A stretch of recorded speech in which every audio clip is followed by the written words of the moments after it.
नमस्कार प्यारे साथियों, स्वागत है आप सभी का अंबिका क्लासेस के यूट्यूब प्लेटफॉर्म पर। मैं विवेक गर्ग आप सभी का स्वागत करता हूं। साथियों, आज मैं लेकर के आया हूं कुछ इम्पोर्टेंट क्वेश्चन।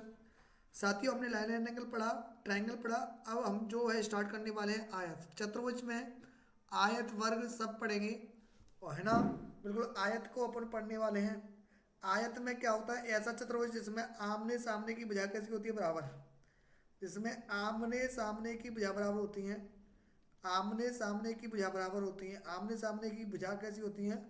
बराबर होती हैं, सब जानते होंगे। केवल आमने सामने की भुजा कैसी होती है? बराबर होती हैं। प्रत्येक कोण 90 डिग्री का होता है। प्रत्येक कोण कितने डिग्री का होता है? 90 डिग्री का। ठीक है। अच्छा, इसके दो विकर्ण होते हैं और दोनों के विकर्ण विकर्ण कैसे होते हैं? बराबर होते हैं। दोनों विकर्ण होते हैं ना, वो दोनों विकर्ण कैसे होते हैं? बराबर होते हैं। और विकर्ण क्या करते हैं? समद्विभाजित करते हैं। विकर्ण क्या करते हैं? समद्विभाजित करते हैं। आयत के विकर्ण क्या होते हैं? समद्विभाजित करते हैं। इसके बाद अपन बात करें इसके क्षेत्रफल की। आयत का क्षेत्रफल होता है लंबाई गुणा चौड़ाई होता है।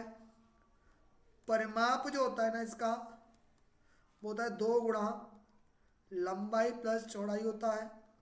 और इसका जो विकर्ण होता है डायगोनल, अच्छा रेक्टेंगल बोलते हैं, आयत को रेक्टेंगल बोलते हैं। विकर्ण क्या होता है इसका?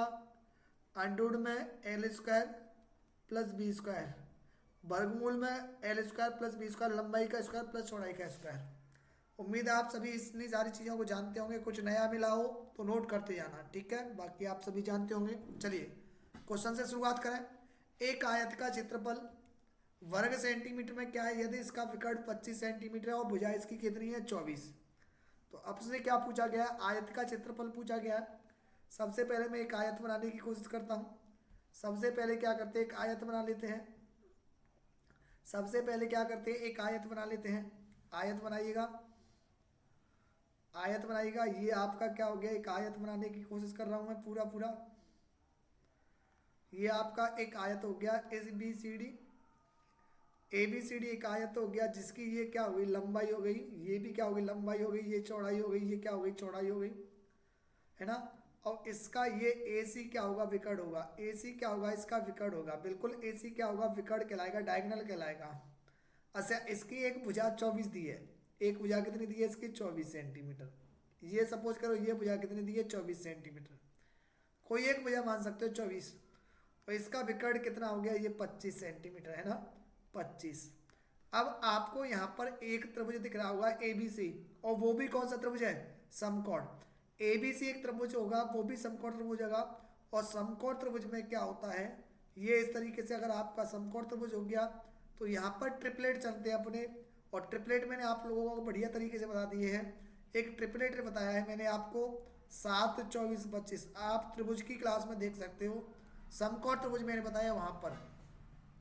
तो 7, 24, 25 हो गया ना। ये 24 हो गया, ये 5 हो गया, तो डेफिनेटली ये 7 होगा। इसकी चौड़ाई कितनी होगी? 7। अब आ जाती है इसके बाद क्षेत्रफल पर। क्षेत्रफल क्या होता है इसका? बताइए। आयत का क्षेत्रफल का जो फॉर्मूला होता है वो क्या होता है? आयत का क्षेत्रफल होता है सर लंबाई गुणा चौड़ाई। आयत का क्षेत्रफल क्या होता है? लंबाई गुणा चौड़ाई। लंबाई कितनी है इसकी? देखिए लंबाई कितनी आ गई? 24 आ गई। और चौड़ाई ये 25 नहीं है, 25 तो डायगोनल है इसका। चौड़ाई कितनी आ गई? 7। तभी तो 7, 24, 25 ट्रिपलेट लगा। तो 24 सत्ते 168, 168 आ गया, है ना, वर्ग सेंटीमीटर। 124 सत्ते 168। तो ऑप्शन कौन सा हो गया? डी। डी मेरे लाडलो इसका करेक्ट आंसर आएगा। जो भी डी करके आ रहे हैं उन सभी का डी सही है। 90 सेंटीमीटर की परिधि और 20 सेंटीमीटर चौड़ाई वाले आयत का क्षेत्रफल। देखिए परिधि का मतलब होता है परिमाप। परिधि का मतलब क्या होता है? परिमाप। और आयत का परिमाप क्या होता है? बोलिए 2 गुणा, एक बार लिख देता हूं मैं, लंबाई प्लस चौड़ाई। ये सबको पता होना चाहिए परिमाप। तो इसमें वैल्यू रखिए 2। लंबाई तो है ही,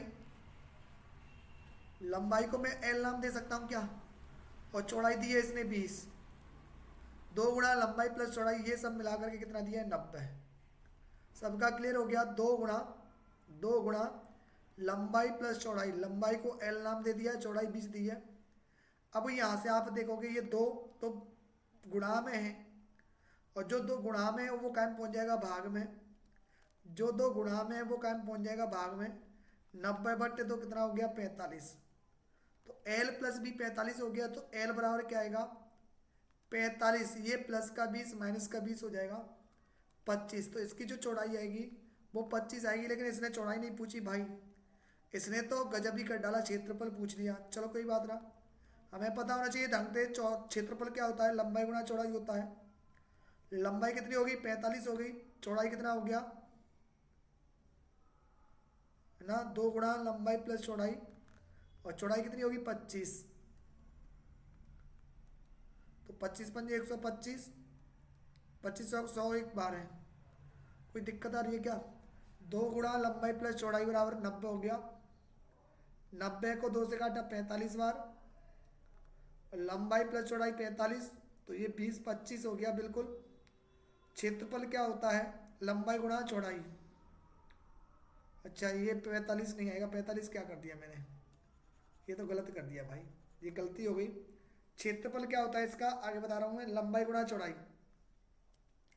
आयत का क्षेत्रफल, आयत का क्या क्षेत्रफल, और वो क्या होता है, लंबाई गुणा चौड़ाई। अब बताइएगा, बताइए ये 25 आ गया ना, ये काटेगा। लंबाई कितनी दी है इसकी, लंबाई मैंने निकाल ली 25, और चौड़ाई कितनी दी है 20, चौड़ाई कितनी दी है 20।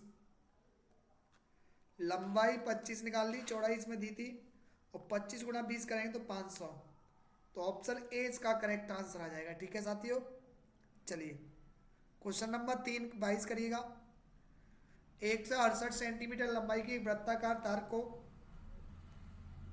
काटा जाता है तथा एक आयत के आकार में मोड़ा जाता है। एक बात सुनिएगा, देखिए अपनी 2 प्रकार की आकृति बताई थी मैंने, 2D और 3D। 2D में आता है त्रिभुज आता है, कोई भी चतुर्भुज आता है, और वृत्त आता है। जब एक आकृति से दूसरी आकृति बनाएंगे ना, 2D आकृतियों में क्या होगा, परिमाप समान रहते हैं। परिमाप कैसे रहते हैं, समान रहते हैं। कभी भी एक आकृति से दूसरी वस्तु बनाई जाए तो परिमाप समान होते हैं। लेकिन अगर यही आकृति 3D होती, मतलब घन होता, या आप लोगों का घनाभ होता, या आप लोगों का होता बेलन, या आप लोगों का होता शंकु, या फिर गोला, ये 3D आकृति आती हैं, तो इस केस में आयतन समान रहते हैं। 3Dओ में क्या रहते हैं, आयतन समान। अगर आप छोटी छोटी गोलियों से कोई बड़ा गोला बनाओगे ना, तो जो छोटी गोली का आयतन है, जितना वजन छोटी गोलियों का है उतना ही बड़े गोले का आयतन आएगा। तो यहाँ पर मैंने मान लिया इसकी लंबाई भुजाओं की दी है ना, आयत अनुपात दिया है, तो मैंने मान लिया एक 5x है, एक 7x है। अच्छा आयत का परिमाप क्या होता है, 2 गुणा लंबाई प्लस चौड़ाई। आयत का परिमाप क्या होता है, 2 गुणा लंबाई प्लस चौड़ाई, और जो कितना दिया है 168 दिया है भाई, ये परिमाप का काम ही तो करेगा। तो यहाँ से 2 काटोगे, ये कितनी बार पहुंच जाएगा, 84। 2 8 16 2 चौके, है ना। अब लंबाई की जगह पे आपने क्या मान लिया, 5x, किसी को भी 5x मान लो, इसको मान लो 7x बराबर 84। 5x 7x 12x बराबर 84। तो यहाँ से जो x का मान आएगा 12 7 84, x का मान 7 आ गया, और ये भुजा मानी थी मैंने 5x और 7x। तो जिसको 5x माना था, मैं यहाँ पे आगे चलता हूँ, आप लोगों को समझ में आ गया होगा। अगर बात करूँ इसकी भुजाएं, अगर बात करूँ भुजाएं, तो एक मैंने माना 5x, x का मान निकाल लिया 7, तो एक तो हो जाएगी 35, और दूसरी हो जाएगी 7 गुणा 7 49। लेकिन साथियों मुझको इसका विकर्ण निकालना है, विकर्ण। और विकर्ण क्या हुआ, अंडर में l square plus B square, तो 35 का वर्ग प्लस 49 का वर्ग। यहाँ से आप जब निकालोगे ना इसको सॉल्व करके, ऑप्शन डी आएगा अंडर में 3626। आप इसको करके देख सकते हो, तो डी इसका करेक्ट आंसर आएगा। शानदार क्वेश्चन था ये भी। चलिए एक आयताकार बगीचा है जिसकी माप 100/80 का है, उसके बाहर एक रास्ता भी बना है, और रास्ते की चौड़ाई कितनी है, 10 मीटर। रास्ते का क्षेत्रफल ज्ञात कीजिएगा। देखिए इसमें क्या हो रहा है, जैसे एक आपका क्या बना है, आयताकार बगीचा बना है, ये आपका क्या हो गया, बगीचा हो गया, ये क्या हो गया आपका बगीचा। जिसकी लंबाई कितनी दी है 100, चौड़ाई 80। अब इसके बाहर क्या बनाए, रास्ता बनाए, ये कहीं ना कहीं क्या बनाए, चलो ऐसे तरीके से क्या हो गया, एक रास्ता हो गया, चारों तरफ से क्या हो गया, चारों तरफ से क्या हो गया भाई, ये रास्ता हो गया। और इस रास्ते की चौड़ाई कितनी दी 10। ये जो रास्ता दिया है ना, ये सब रास्ता, ये रास्ता, इसकी चौड़ाई कितनी होगी 10। तो साथियों अगर मैं बात करूँ, ये इधर 10 हो गया, सब तरफ से 10 ही 10 है, 10 हो गया, ये भी 10 हो गया, ये भी 10। तो इसमें आपके दो आयत बन जाएंगे, एक तो बड़ा वाला आयत जिसको मैं कुछ ना कुछ नाम दे सकता हूँ, ए बी सी डी दे दिया, एक छोटा आयत बन जाएगा ई एफ जी और एच, और ये आपका जो हो गया रास्ता। तो आप रास्ते का क्षेत्रफल निकालोगे, रास्ते का क्षेत्रफल, रास्ते का क्षेत्रफल क्या करोगे, बड़े क्षेत्रफल में, बड़े आयत का क्षेत्रफल है ना, बड़े आयत का क्षेत्रफल, बड़े आयत का क्षेत्रफल में से माइनस कर दोगे क्या, छोटे का क्षेत्रफल, छोटे आयत का क्षेत्रफल, बड़े के में से छोटे का घटा दोगे। अब बड़ा में क्या होगा साथियों, देखो 10 ये बढ़ जाएगा, 10 इधर, तो लंबाई इसकी कितनी बढ़ जाएगी, 10 और 10 20 बढ़ जाएगी। मतलब जो अंदर की 100 थी ना, इसकी बाहर वाले की लंबाई 20 बढ़ जाएगी। ऐसे चौड़ाई 10 इधर बढ़ जाएगी और 10 इधर, इसका मतलब चौड़ाई भी कितना बढ़ जाएगी 20 है ना। लंबाई 100 से क्या हो जाएगी 120, तो बाहर वाले का क्षेत्रफल कितना आएगा 120 गुणा 100, इसका मतलब 12,000 आएगा। बाहर वाले का कितना आ गया 12,000। अब अंदर वाले का, तो अंदर तो 100/80 का है ना, अंदर तो 100/80 का है 8,000। अब 12,000 में से जब 8,000 माइनस करोगे तो अंदर रास्ते का क्षेत्रफल आ जाएगा 4,000। तो 4,000 वर्ग मीटर इसका करेक्ट आंसर है। ऑप्शन नंबर डी इसका करेक्ट आंसर है। एक कमरे की लंबाई उसकी चौड़ाई से 3 मीटर अधिक है, लंबाई जो है ना उसकी चौड़ाई से 3 मीटर अधिक है। कमरे के फर्श का क्षेत्रफल 70 मीटर स्क्वायर है, तो फर्श का परिमाप, देखिए लंबाई चौड़ाई से 3 मीटर अधिक है, मैंने मान लिया चौड़ाई x है, तो लंबाई x + 3 आएगी, 3 ज़्यादा।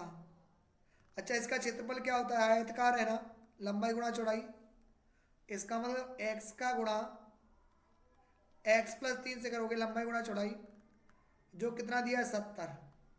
अब मुझे बताओ ऐसा कौन सा देखो इसको आप द्विघाती समीकरण से कर सकते हो, लेकिन इसको वैसे भी सोच सकते हो यार कि अगर मैं 70 लाने के लिए 7 गुणा 10 करना पड़ेगा, 7 गुणा 10 करोगे तभी तो 70 आएगा। इसका मतलब इसकी जो चौड़ाई होगी वो कितनी होगी, x मतलब 7 हो गई, और लंबाई 7 और 3 10। आपको परिमाप पूछा है, तो परिमाप होता है 2 गुणा लंबाई प्लस चौड़ाई होता है, 2 गुणा लंबाई कितनी है 10, चौड़ाई 7, 10 और 7 17 दूनी 34, तो आंसर क्या आएगा 34 आएगा। आंसर क्या आएगा 34 मीटर, आंसर 34। क्षेत्रफल क्या होता है, सबसे पहली बात क्षेत्रफल निकालेंगे, लंबाई गुणा चौड़ाई, लंबाई x + 3 हो जाएगी क्योंकि चौड़ाई x मान ली, तो x + 3। अब ये 70 आना चाहिए, 70 आने का एक ही तरीका है 7 गुणा 10, इसका मतलब चौड़ाई 7 हो गई, लंबाई 10 हो गई। अब हमें परिमाप निकालना है, तो 2 गुणा लंबाई प्लस चौड़ाई, 2 गुणा 10 + 7 17 दूनी 34, तो 34 मीटर इसका करेक्ट आंसर आएगा। ऑप्शन डी मेरे प्यारे करेक्ट आंसर आ गया। क्वेश्चन अगला, एक आयत का क्षेत्रफल 60 वर्ग सेंटीमीटर है, परिमाप 34 सेंटीमीटर है, इसके विकर्ण की लंबाई कितनी है। देखिए आयत का क्षेत्रफल क्या होता है, लंबाई गुणा चौड़ाई, लंबाई गुणा चौड़ाई। आयत का क्षेत्रफल होता है लंबाई गुणा चौड़ाई, जो कि 60 दिया है ना, और परिमाप कितना दिया है, परिमाप दिया है तुम्हारा 34, तो 2 गुणा लंबाई प्लस चौड़ाई कितना दिया है 34, तो आप लंबाई प्लस चौड़ाई देखिएगा 17 है, लंबाई प्लस चौड़ाई कितना हो गया 17 है। जैसे इस तरीके से देखें तो साथियों लंबाई चौड़ाई का 17 आ जाए, तो एक ही तरीका है 12 5, क्योंकि ट्रिपलेट क्या बन जाएगा फिर 5 12 13।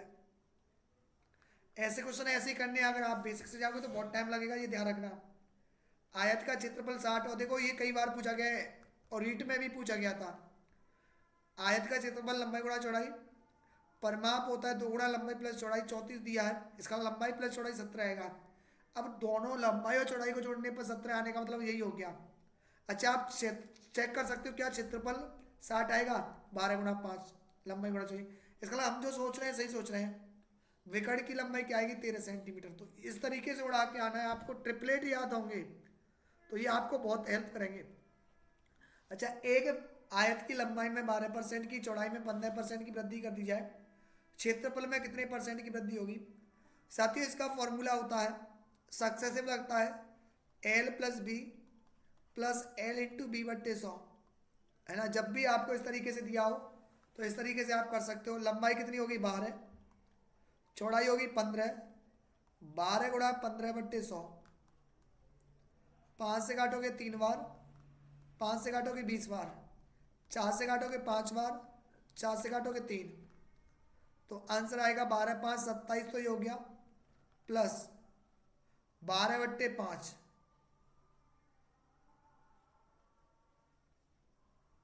एक बार फिर से करें, एक बार फिर से करते हैं चलो। 12 प्लस 15 प्लस 12 गुणा 15 बट्टे 100, 12 गुणा 15 बट्टे 100, 5 से काटेंगे 3 बार और 5 से काटोगे इसको 20 बार, 4 से 5 4 बार है, तो 27 प्लस 9 बट्टे 5 आएगा। 27 प्लस 9 बट्टे 5 मतलब 1 प्लस 4 बट्टे 5 आएगा। भाई 3 तरह के 9 बट्टे 5, 1 प्लस 4 बट्टे 5, तो 27 और 1 28, आंसर आएगा 28 सही 4 बट्टे 5। ऑप्शन क्या आएगा बी आएगा, बी इसका करेक्ट आंसर आएगा। एक फर्श के परिमाप इतनी है 4 बाई 3 मीटर है तथा उसकी ऊंचाई 3 मीटर है। कमरे की चारों दीवारों तथा छत पर रोगन कराना है, रोगन कराने का क्षेत्रफल क्या है। बहुत ही बेस्ट क्वेश्चन। साथियों आपको पहली बात तो कमरे की चारों दीवारों का क्षेत्रफल पता होना चाहिए। कमरे की चारों दीवारों का क्षेत्रफल, कमरे की चारों दीवारों का क्षेत्रफल होता है साथियों क्या, 2 गुणा ऊंचाई लंबाई प्लस चौड़ाई। कमरे की चारों दीवारों का क्षेत्रफल होता है 2 गुणा ऊंचाई प्लस लंबाई प्लस चौड़ाई। तो सबसे पहले ये देखिए 2 गुणा ऊंचाई कितनी है 3, लंबाई प्लस चौड़ाई 4 प्लस 3। अब ये क्या हो गया, ये तो केवल छत हो गई, चारों दीवारें हो गई, सॉरी ये क्या हो गई चारों दीवारें। अच्छा अगर आपको कभी छत पर रोगन कराना हो तो बताइए आप ऊपर की तरफ कराओगे या नीचे छत को। साथियों ऊपर कोई रोगन नहीं कराता है ना, ऊपर तो पट्टी बिछी होती है या आपका फर्श हो रहा होता है, लेकिन रोगन कराया जाता है नीचे, है ना, नीचे की तरफ रोगन कराया जाता है। ठीक है तो आप ये देखिएगा। अच्छा जो नीचे वाला होगा ना वो फर्श के क्षेत्रफल के बराबर होगा। भाई जितना फर्श होगा, जितनी नीचे फर्श होगी उतनी तो चौड़ी या लंबी वो होती है छत। ऐसा तो है नहीं कि रूम से छोटी हो जाए छत या रूम से बड़ी, जितना फर्श होगा उतना ही क्या होगा उसकी छत हो जाएगी। तो इसको भी 4 गुणा 3 कर दोगे, है ना, तो ये आएगा 6 गुणा 7, 4 3 7 प्लस 4 3 12, 42 और 12 54, 42 और 12 54 मीटर स्क्वायर। एकदम बेहतरीन क्वेश्चन साथियों, 54 मीटर स्क्वायर इसका करेक्ट आंसर आ गया। एक बार फिर से सुनेंगे। सबसे पहले कमरे की चारों दीवारों का क्षेत्रफल होता है 2 गुणा ऊंचाई लंबाई प्लस चौड़ाई, 2 गुणा ऊंचाई लंबाई प्लस चौड़ाई, 2 गुणा ऊंचाई लंबाई प्लस चौड़ाई। कमरे की चारों दीवारों का क्षेत्रफल निकाल लिया। अब छत पर भी आपको कराना है तो छत के ऊपर हिस्से पर तो नहीं कराना होता, लेकिन नीचे जो आपको रूम में दिखाई देता है उस पर करते हैं ना। चलिए तो कमरे की 2 गुणा ऊंचाई 3 लंबाई प्लस चौड़ाई 4 प्लस 3। अच्छा कमरे के जो फर्श होता है वही दीवार हो जाएगी 4 बाई 3 की, तो 2 3 6, 6 7 42 तो ये हो गया, 4 3 12 और 42 में 12 प्लस करोगे तो 54 मीटर स्क्वायर आ गया। बी इसका करेक्ट आंसर आ गया। आंसर क्या आ गया इसका बी। अच्छा वर्ग की भुजाओं में k परसेंट की वृद्धि होने के कारण वर्ग का क्षेत्रफल 69% वृद्धि हो जाती है। k का मान ज्ञात करिए। शानदार क्वेश्चन साथियों। वर्ग का क्षेत्रफल मतलब अगर पहले वर्ग का क्षेत्रफल 100 होगा तो वृद्धि के बाद अब क्षेत्रफल कितना हो जाएगा 169। अगर मैं बात करूं क्षेत्रफल की तो क्षेत्रफल अगर पहले 100 होगा तो अभी 169 हो जाएगा। क्षेत्रफल पहले 100 होगा तो अभी 169 हो जाएगा। क्षेत्रफल तो क्या होता है भुजा स्क्वायर। अगर मैं इसका अंडरूट ले दूं तो भुजा का आ जाएगा ना 100 का वर्ग 10 और 169 का 13 है। मतलब भुजा का जो अनुपात आएगा ना वो 10-13 आएगा। 10 से 13 हो गया, इसका मतलब कितना बढ़ गया साथियों 3 बढ़ गया। कितने पर 10 पर। परसेंट में कितना आएगा 30%। इसका मतलब इसके जो भुजा है उसको 30% बढ़ा दिया और भुजा बढ़ा दिया मतलब के परसेंट की वृद्धि, तो 30 इसका आंसर आएगा ऑप्शन पहला। एक बार फिर से सुनेंगे। अगर 69% की वृद्धि हो गई इसका मतलब पहले क्षेत्रफल 100 होगा तो 169 हो गया। ये क्षेत्रफल की बात होगी। क्षेत्रफल होता है भुजा स्क्वायर, तो भुजा क्या आएगी इसका वर्गमूल ले लोगे। भुजा क्या आएगी इसका वर्गमूल 100 का वर्गमूल 10, 169 का 13। 10 से 13 हो गया तो 3 की वृद्धि होगी 10 पर। 3 की वृद्धि होगी किस पर 10 पर, और परसेंट के लिए 100 से गुणा कर दोगे 3×30 तो 30% इसका करेक्ट आंसर आएगा। ठीक है साथियों, ऑप्शन नंबर 1। एक वर्ग का विकर्ण कितना है 12 सेंटीमीटर है। इसकी भुजा की लंबाई कितनी होगी। साथियों विकर्ण क्या होता है वर्ग का विकर्ण। अच्छा वर्ग किसे कहते हैं, ऐसा चतुर्भुज जिसकी चारों भुजा बराबर होती हैं और प्रत्येक कोण कितने डिग्री का होता है 90 डिग्री का, उसको वर्ग कहते हैं। वर्ग का विकर्ण भी बराबर होते हैं। वर्ग के विकर्ण क्या होते हैं, इसमें क्या होता है जैसे ए बी सी डी भुजा हो गई तो चारों भुजा कैसी होंगी बराबर। ए बी बराबर होगा बी सी बराबर होगा सी डी बराबर होगा डी ए। चारों भुजा बराबर होती हैं, साथ ही साथ विकर्ण भी बराबर होते हैं। मतलब ना ए बी सी डी ऐसे लो विकर्ण बराबर होंगे। ए सी बराबर किसके होगा बी डी के। विकर्ण कैसे होंगे बराबर होंगे। और ये विकर्ण भी क्या करते हैं समद्विभाजित करते हैं। मतलब अगर बिंदु ओ पर काट रहे हैं, ये ओ कटान बिंदु है तो ओ ए बराबर होगा ओ बी के बराबर ओ सी बराबर ओ डी के। विकर्ण क्या होते हैं बराबर होते हैं। प्रत्येक वर्ग एक आयत होता है, ये ध्यान रखना। अच्छा इसका क्षेत्रफल की बात करें, क्षेत्रफल तो इसका क्षेत्रफल क्या होता है भुजा स्क्वायर होता है। और बात करें इसके परिमाप की तो वर्ग का परिमाप होता है 4 गुणा भुजा। क्षेत्रफल हो गया भुजा स्क्वायर, परिमाप हो गया 4 गुणा भुजा। अच्छा विकर्ण की बात करें तो विकर्ण होता है इसका √2a √2 गुणा भुजा। ये ध्यान रखेंगे, इतनी सारी चीजें इस वर्ग के बारे में। चारों भुजा बराबर होती हैं, प्रत्येक कोण 90 डिग्री का होता है। चारों भुजा बराबर होती हैं, प्रत्येक कोण 90 डिग्री का होता है। चारों भुजा बराबर प्रत्येक कोण 90 डिग्री का। दोनों के दोनों विकर्ण बराबर होते हैं, समद्विभाजित तो करते हैं। परिमाप क्या होता है 4 गुणा भुजा होता है। क्षेत्रफल होता है भुजा स्क्वायर, विकर्ण होता है √2a। तो इतनी सारी चीजें इसको ध्यान में रख के समझेंगे। ठीक है, अच्छा अब बताइए, इसको थोड़ा सा इरेज कर देते हैं जिससे हम आसानी से समझ पाए। चलिए चलिए भाइयों, तो विकर्ण क्या होता है वर्ग का विकर्ण। डायगोनल जो होता है ना वो √2a होता है। विकर्ण का फॉर्मूला क्या होता है √2a, ए बाहर होता है। ये कितना दिया है 12 दिया है। ए बराबर निकालोगे तो 12/√2 भाई √2 जो गुणा में भाग में चला जाएगा। अच्छा मुझे √2 को उठाना है तो √2 का गुणा दो ऊपर नीचे कर दोगे है ना, परमेकरण कर दोगे जिससे कट जाए। √2 गुणा √2 और 2 से 12 कटेगा 6। भाइयों रूट एक्स बराबर क्या, root X into root X बराबर क्या होता है एक्स होता है। √5 गुणा √5 बराबर क्या होता है 5 होता है।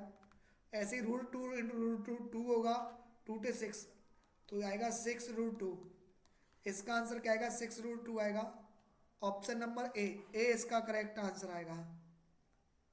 एक वर्ग का विकर्ण इतना है, क्षेत्रफल क्या आएगा साथियों। वर्ग का क्षेत्रफल जब विकर्ण दिया हो, हाँ जब विकर्ण दिया हो तो वर्ग का क्षेत्रफल क्या होता है। वर्ग का क्षेत्रफल होता है जब विकर्ण दिया हो विकर्ण का स्क्वायर बट्टे 2। ये ध्यान रखना, विकर्ण का वर्ग बट्टे 2 है ना, सॉरी 2 ये खाली वक्र का स्क्वायर बटे 2, मतलब 10 का स्क्वायर, 10 गुणा 10 बटे 2। विकर्ण का स्क्वायर बटे 2, विकर्ण कितना है 10, 2 से काटोगे 5, तो 5 दाए 50, किसमें आएगा सेंटीमीटर में। तो अगर वर्ग की भुजा दी होती है तो क्षेत्रफल होता है विकर्ण का स्क्वायर बटे 2। वर्ग का क्षेत्रफल दिया है 24, परिधि पूछी है, ठीक है। वर्ग का क्षेत्रफल देखिए वर्ग का क्षेत्रफल होता है भुजा स्क्वायर, बराबर 24 हो गया। क्षेत्रफल क्या हो गया 24, तो भुजा बराबर क्या होगा अंडूड में 24। इसका वर्गमूल कितना आएगा 2√6। इसको सॉल्व करोगे ना 2√6 आएगा, क्या आएगा 2√6। परिधि जो होती है ना, परिधि किसकी परिधि वर्ग की, वो क्या होती है 4 गुणा भुजा। तो 4 का गुणा किससे होगा 2√6 से, आंसर आएगा 8√6, ऑप्शन डी। भाई 24 को कैसे ब्रेक करना है, 24 को ऐसे देखेंगे, 2 का भाग देंगे 12 बार, 2 का भाग 6, 2 का भाग 3, 3 का भाग 1। जिसका पेयर बन जाता है तो वो तो आ जाएगा बाहर, 2 का पेयर तो बन जाएगा, लेकिन इनका पेयर नहीं बनेगा। तो जिनका पेयर नहीं बनेगा वो अंडररूट में रहेंगे। तो भुजा स्क्वायर बराबर 24, भुजा इसका वर्गमूल। अब देखो 2 का तो पेयर बन गया लेकिन अंडररूट 6 का नहीं बना, तो 2√6 आएगा। भुजा क्या आएगा 2√6, भुजा क्या आएगी 2√6। परिधि या परिमाप क्या होता है 4 गुणा भुजा होता है, परिधि या परिमाप 4 गुणा भुजा, 4 गुणा 2√6, 4 दूनी 8√6। इसका आंसर क्या आएगा डी। डी मेरे भाइयों इसका करेक्ट आंसर आएगा। अगला क्वेश्चन, एक वर्गाकार पार्क का क्षेत्रफल 25 वर्ग मीटर है। 3 किलोमीटर प्रति घंटे की गति से पार्क का एक चक्कर पूरा करने में कितना समय लगेगा। सबसे पहले वर्ग का क्षेत्रफल, क्षेत्रफल कितना दिया है इसने, भुजा स्क्वायर